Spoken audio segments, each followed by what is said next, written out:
So what happens when you have one battery, a lithium iron phosphate battery, and you want to add a second one, and the original style is no longer available, and the original BMS type is no longer available or is too expensive? What are the implications of adding a completely different type of battery to your existing battery? Hey folks, welcome back to the channel. This is Offgrid Power Solutions, and in this video we're going to be trying to answer that question, and we've got an example here. So this is my camper van, and in here I run two completely different battery systems. So the cells are different, the BMSs are different, and part of that is just a test really. I mean, part of it was I wanted to increase my capacity, but also we get this question a lot on both YouTube and over email and DMs on Instagram and things like that, where people are asking us that exact question: can you put two different batteries together? What will happen, and will they work? All that sort of stuff.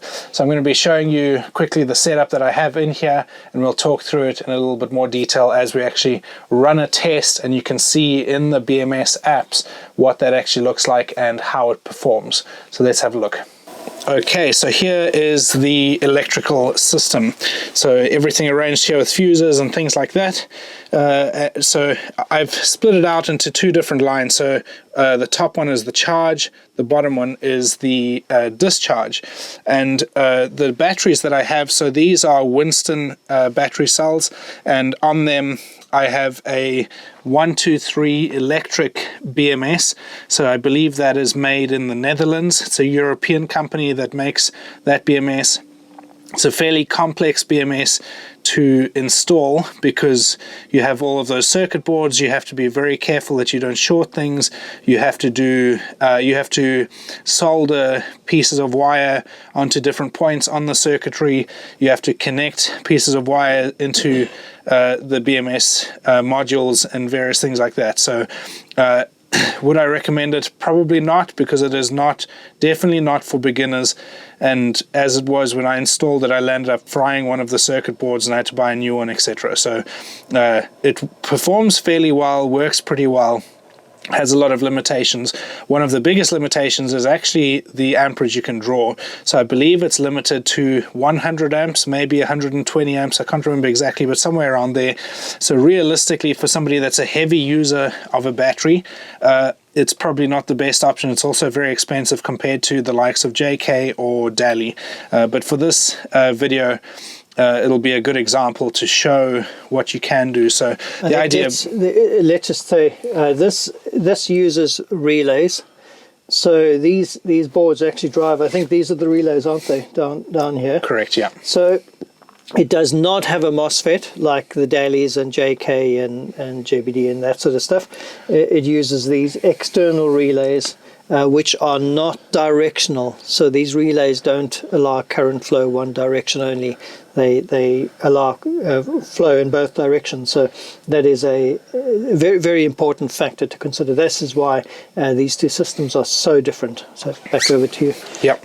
And then over here we have a more conventional lithium iron phosphate battery, very similar to the ones that we build. So this is using Catel cells. They're 202 amp hours.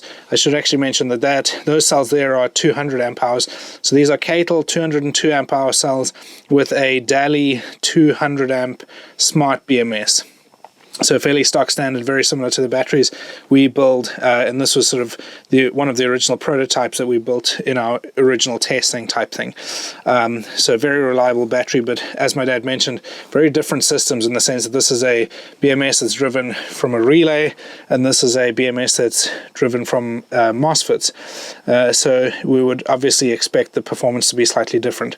Now, what an additional thing in terms of this test, which I think is useful for people to know, is obviously, as I mentioned, that battery is actually only capable of discharging at 120 amps, and whereas this one is capable of discharging at 200 amps. My inverter, which is underneath this battery here on the side there, that inverter is a 2 kilowatt inverter, Guayandel inverter, and so it is capable of running like an electric heater or a coffee machine or something like that, but not at its full capacity from just that battery alone.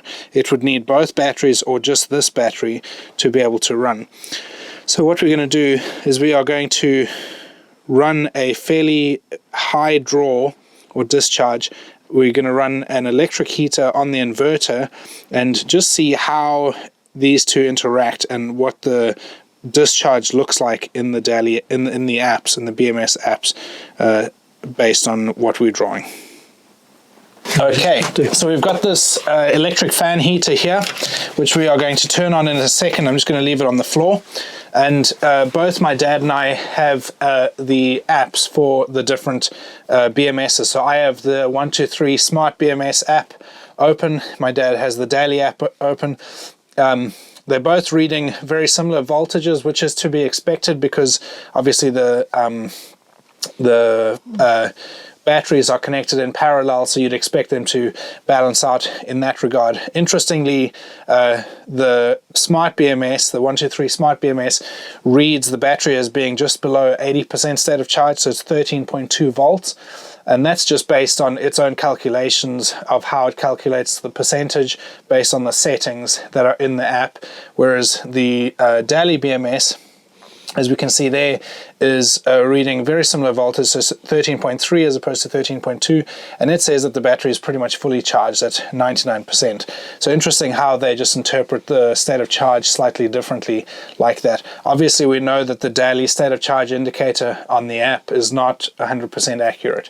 It's a good indication, but it's not totally accurate, so bear that in mind. But yeah, we're going to turn the fan heater on, which is going to draw a fairly high amperage from the batteries, and we'll see what that looks like. So we'll be reading off the apps, which we'll obviously put on the screen for you guys as well as we go ahead. So let's do the first change to the first lot of the heater. That should just be the fan. Yeah, so just turning the fan on from the 123 Smart BMS is pulling bumps up to 4 amps. I'll just leave it here because then it might get in the way. So if we turn the fan to the heat, see if it's not in the way there. If we turn the fan to the heat, the 123 Smart BMS bumps up to 26 amps draw. This is at 52 amps. Interesting, it's pulling more from the daily than it is from the Smart BMS. Yep. And if we double check that, so not that we don't trust the app, but let's just actually see what an amp meter says. So zeroed it. We'll check on here. And that's at 48-ish. Yeah. So that's cool. And then if you check on the other one. check, we'll run that on the positive there. And that's at 32. 32 amps. What is that saying? 28 amps is what that says. Yeah, so it's quite close. I mean, if I use this one, which is similar, let's see, it's, if I can get it close, 42.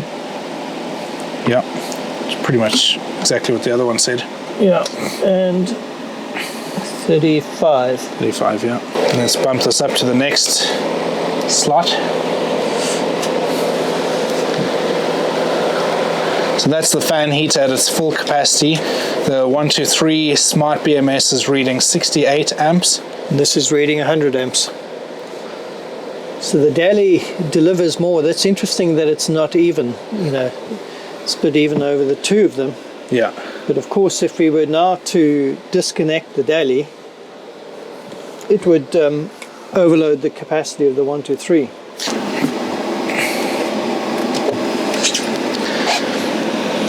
$174. 174 amps.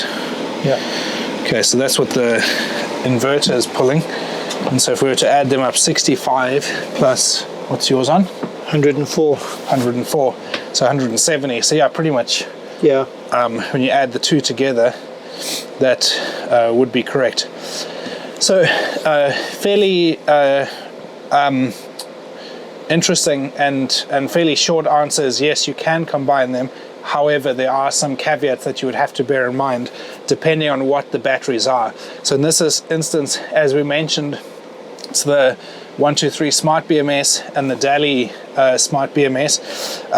If the daily battery in that BMS was to turn off, and you could not discharge from that battery, we would currently be overloading the 123 smart BMS, and so either it would blow the fuse that's on that line or potentially damage the relays.